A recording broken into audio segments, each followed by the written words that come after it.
দাঁড়কাকের নির্বুদ্ধিতা।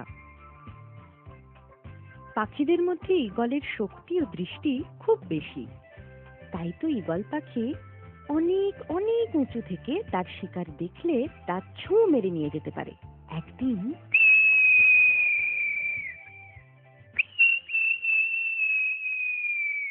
আরে এক পাল মেষ, সঙ্গে একটা শাবকও আছে দেখছি। যাই, বড্ড খিদে পেয়েছে।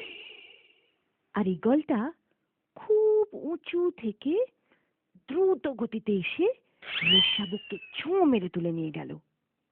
আর এই দৃশ্য একটা কাকের নজরে পড়ল, আর তারও স্বাদ জাগলো ওরকম ঈগলের মতো ছুঁ মেরে শিকার করবার। কিন্তু নিজের শক্তির বিচার না করেই সে ঈগলের ভঙ্গিতে উড়ে গিয়ে একটি মেষ শাবককে শিকার করবে বলে ভাবল।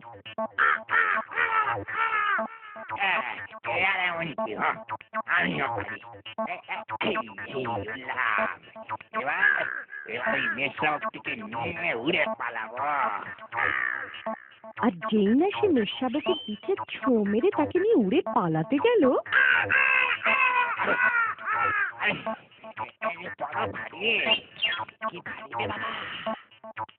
এই করতে করতে কাকের পায়ের সাথে মেষ শাবকের লোম জড়িয়ে গেল।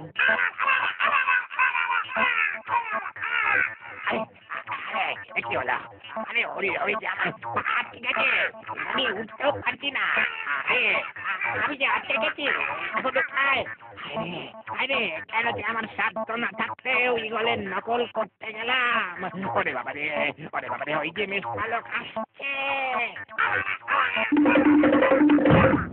আর সাধ্যের বাইরে সাধ করবার জন্য কাক তার উচিত শাস্তি পেল।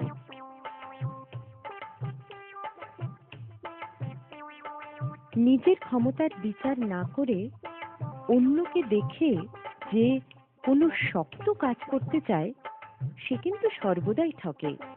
তাই যোগ্যতা বুঝে কোনো কাজে হাত দেওয়া উচিত।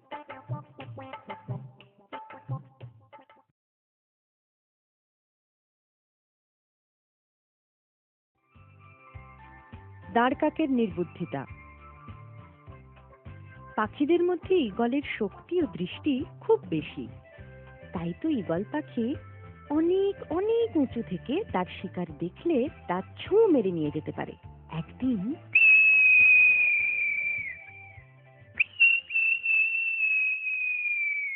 আরে এক পাল মেষ, সঙ্গে একটা শাবকও আছে দেখছি। যাই, বড্ড খিদে পেয়েছে। আর ঈগলটা খুব উঁচু থেকে দ্রুত গতিতে এসে মেষ শাবককে ছুঁ মেরে তুলে নিয়ে গেল। আর এই দৃশ্য একটা কাকের নজরে পড়ল, আর তারও স্বাদ জাগলো ওরকম ঈগলের মতো ছুঁ মেরে শিকার করবার। কিন্তু নিজের শক্তির বিচার না করেই সে ঈগলের ভঙ্গিতে উড়ে গিয়ে একটি মেষ শাবককে শিকার করবে বলে ভাবল।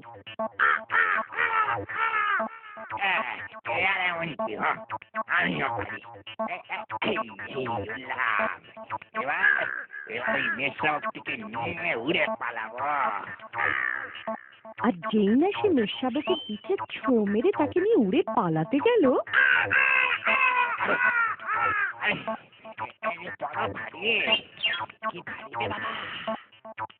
এই করতে করতে কাকের পায়ের সাথে মেষ শাবকের লোম জড়িয়ে গেল।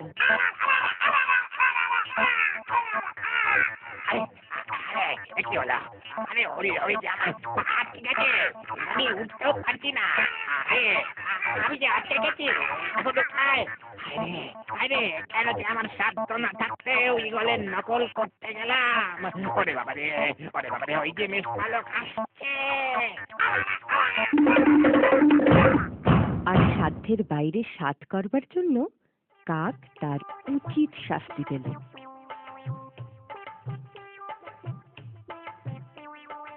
নিজের ক্ষমতার বিচার না করে অন্যকে দেখে যে কোনো শক্ত কাজ করতে চায়, সে কিন্তু সর্বদাই ঠকে।